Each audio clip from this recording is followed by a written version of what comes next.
Sun-drenched lands flourish. Jobs thrives. Joyful laughter fills the air. Job, righteous beacon, shines bright. In the ethereal heavenly court, God's radiant presence commands the attention of assembled angels, his voice echoing with divine authority as he praises Job. Amidst the celestial assembly, Satan lurks in the shadows, his eyes gleaming with skepticism as he listens to God's extolling of Job's virtues. God, in his divine pronouncement, declares, "Behold Job, a blameless and upright man, one who fears God and turns away from evil." Satan, challenging the very foundation of Job's faith, retorts, "Does Job fear God for no reason? Have you not put a hedge around him and his house and all that he has on every side?" Satan, his wealth has grown. Raiders ravage Job's farm, seizing livestock. Flames engulf Job's pastures, consuming his innocent sheep and the faithful servants who valiantly tried to protect them, painting a scene of utter devastation. A sudden, merciless wind unleashes its fury, collapsing the very foundations of the house where Job's beloved children celebrate, burying them beneath a tomb of splintered wood and shattered dreams. In a heart-wrenching montage of destruction, Job's world crumbles before his eyes, testing the very limits of his unwavering faith as all that he holds dear is swept away in a torrent of tragedy. Amidst the desolate ash heap, Job endures unspeakable suffering, his body a canvas of painful sores. In a futile attempt to alleviate his agony, Job scrapes at his skin with shards of broken pottery. In a moment of bitter despair, Job's wife unleashes her frustration, exclaiming, "Curse God and die." Job, in quiet defiance, responds with profound resignation. "You speak as a foolish woman. Shall we accept good from God and not trouble?" In Job's desolate dwelling, Eliphaz, Bildad, and Zophar arrive, their entrance marking the commencement of a somber visitation. Job, amidst the wreckage of his former life, his face a canvas of suffering, finds himself the silent center of his friends' mournful observance. Respectfully, they sit beside him, their presence a heavy blanket of silent observation. As days bleed into nights, the weight of their silent vigil grows, foreshadowing the approaching storm of accusations. 7 days pass, each sunrise painting a new layer of sorrow onto the scene. Shafts of light pierce the oppressive gloom of Job's dwelling, where dust motes dance as silent witnesses to his torment. Gaunt and grim, Job's friends circle him like vultures, their accusations a relentless torment.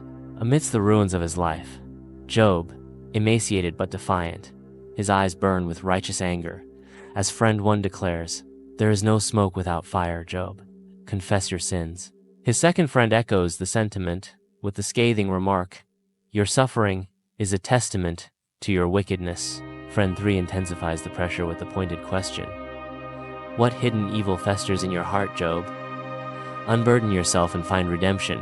Job, his voice resonating with anguish, cries out, "I have lived a blameless life.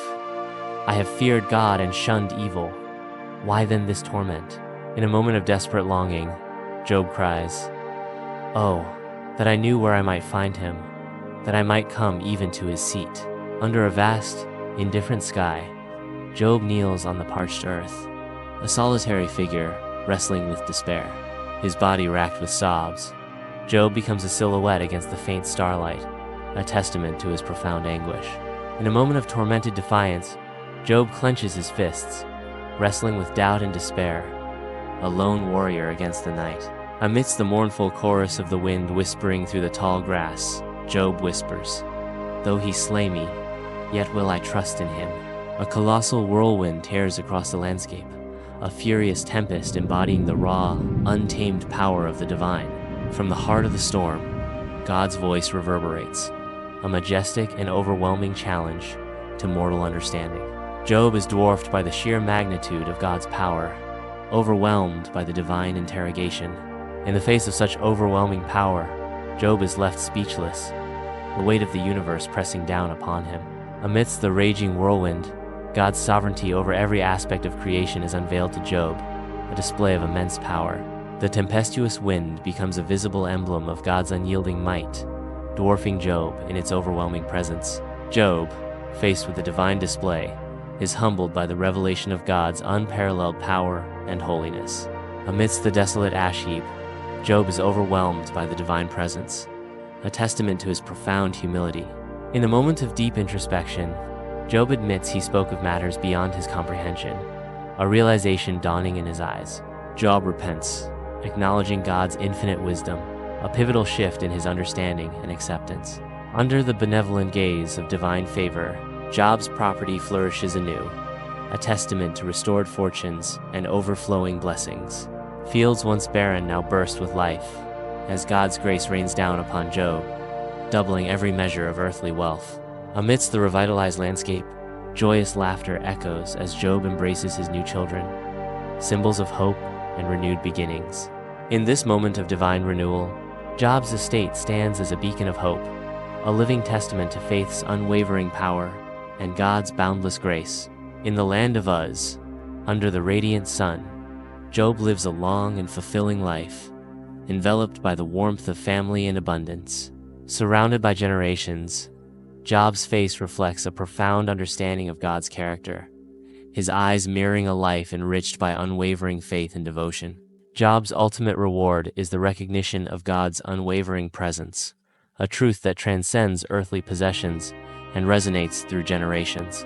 In a final testament to enduring faith, Job's story underscores the unwavering trustworthiness of God, a beacon of hope amidst life's trials and tribulations.